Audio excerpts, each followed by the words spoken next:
अगर देखा जाए, पूज्य जब हम ब्रह्मचारी अवस्था में थे तो पूज्य सुधा सागर जी महाराज हमें बहुत मार्गदर्शन करते थे। और परिणाम ये है कि आज मैं देखता हूँ कि इन वरिष्ठ महाराजों के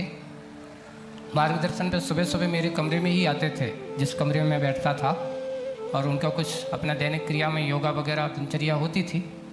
तो वहाँ जहाँ बैठते थे, मंदिर में बैठते थे दिन में 90 में,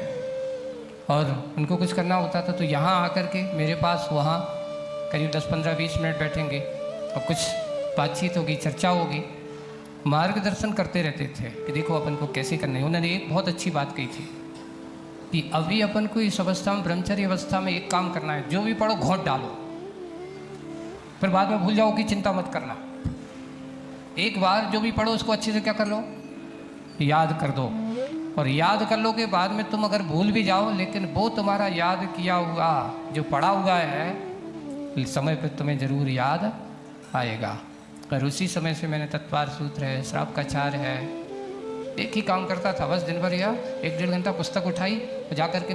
मुक्तागिरी के कहीं जाकर के वहाँ मंदिरों में बैठ जाता था। दोपहर में आचार्य की क्लास वगैरह हो गई, वहाँ जाकर के सिर्फ याद करना और कोई काम नहीं। और आकर के महाराज को, आज महाराज जी इतना याद हो गया,